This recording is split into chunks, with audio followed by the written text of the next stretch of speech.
Hi అండి, అందరికీ నమస్తే. Welcome to my channel flora foods. ఈరోజు రెసిపీ ఉల్లాకు ఎండు రొయ్యల కర్రీ ఎలా చేసుకోవాలో చూపించబోతున్నానండి.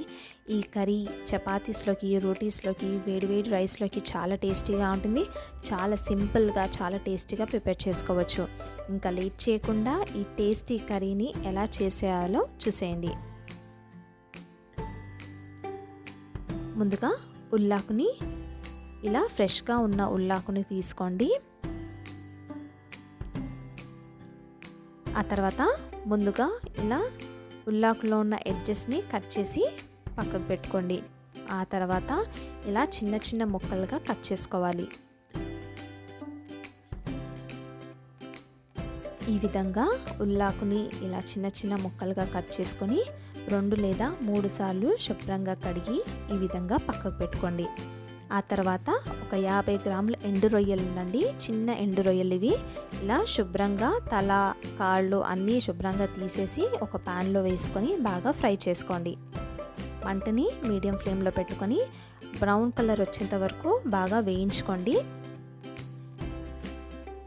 ఈ విధంగా వేగిన ఈ ఎండు రొయ్యల్ని ఒక ప్లేట్లోకి తీసి చల్లారిన తర్వాత శుభ్రంగా కడుక్కోవాలి. ఎందుకంటే అందులో ఇసుక ఉంటుంది కాబట్టి శుభ్రంగా కడిగి పక్కకు పెట్టుకోండి. ఆ తర్వాత ఒక ప్యాన్లోకి 3 టేబుల్ స్పూన్ల ఆయిల్ వేసుకొని ఆయిల్ బాగా హీట్ ఎక్కిన తర్వాత ఇందులోకి మనము ముందుగా కట్ చేసుకున్న ఉల్లాకుల్లో నుంచి కొన్ని ఉల్లిపాయ ముక్కల్ని వేసుకొని బాగా వేయించుకోండి. అలాగే ఒక 3 పచ్చిమిరపకాయలు కూడా వేసుకొని బాగా వేయించుకోండి. ఇవి బాగా వేగిన తర్వాత ఇందులోకి 1 టేబుల్ స్పూన్ అల్లం వెల్లుల్లి ముద్ద వేసుకొని బాగా వేయించుకోండి. ఇందులో ఉన్న పచ్చివాసన పోయేంత వరకు బాగా వేగనివ్వండి.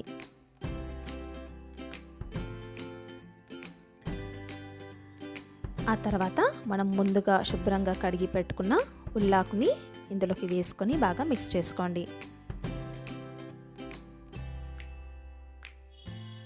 ఇందులో మనము ఎలాంటి వాటర్ యాడ్ చేసుకోకుండా ఉల్లాకుని ఉడికించుకోవాలండి. ఇందులో ఉన్న వాటరే సరిపోతుంది. ఈ విధంగా మీడియం ఫ్లేమ్లో పెట్టుకొని ఉల్లాకుని బాగా ఉడికించుకోండి.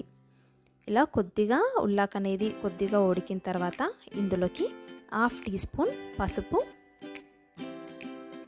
1.5 టీ స్పూన్ కారం,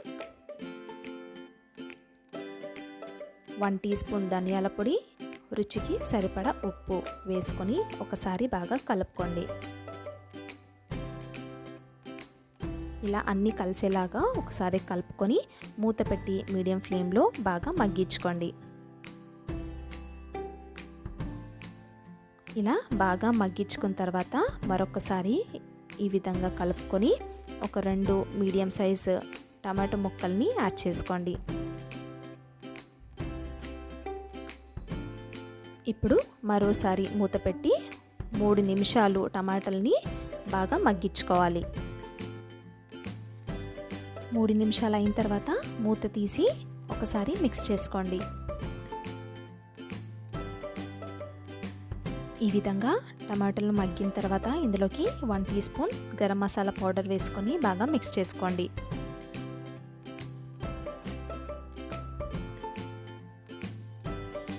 ఆ తర్వాత మనము వేయించి పెట్టుకున్న ఎండు రొయ్యల్ని వేసుకోవాలండి. ఎండు రొయ్యలు మనము వేయించుకున్న తర్వాత 3 సార్లు శుభ్రంగా వాష్ చేసుకోవాలండి. ఎందుకంటే అందులో ఇసుక ఉంటుంది. అందుకని ఒక 3 సార్లైనా బాగా వాష్ చేసుకోవాలి. వాష్ చేసుకొని ఇలా కర్రీలోకి వేసుకొని మూత పెట్టి మరో 3 నిమిషాలు ఉడికించుకోండి. మంటని మీడియం ఫ్లేమ్లోనే పెట్టుకొని ఉడికించుకోవాలండి. ఈ విధంగా ఉడికించుకున్న తర్వాత మరొకసారి మూత తీసి మిక్స్ చేసుకోండి. అంతే అండి. ఫైనల్గా ఈ కర్రీలోకి కొత్తిమీర చల్లుకుంటే ఎంతో టేస్టీగా ఉండే ఉల్లాకు రొయ్యల కర్రీ రెడీ అండి. చాలా టేస్టీగా ఉంటుంది. ఈ విధంగా ఒకసారి ట్రై చేయండి. తిన్నవాళ్ళు తప్పకుండా మెచ్చుకోవాల్సిందే. మీకు నా వీడియో నచ్చిందని అనుకుంటున్నానండి. నచ్చినట్లయితే లైక్ చేయండి, షేర్ చేయండి అండ్ ప్లీజ్ నా ఛానల్ని సబ్స్క్రైబ్ చేసుకోండి. మీకు ఎలా కుదిరిందో కమెంట్ సెక్షన్లో షేర్ చేసుకోవడం మాత్రం మర్చిపోవద్దు. అండ్ పక్కనే ఉన్న బెల్ ఐకాన్ని క్లిక్ చేయడం వల్ల నేను పెట్టిన వీడియో నోటిఫికేషన్ మీకు వస్తుంది. Thank you for watching.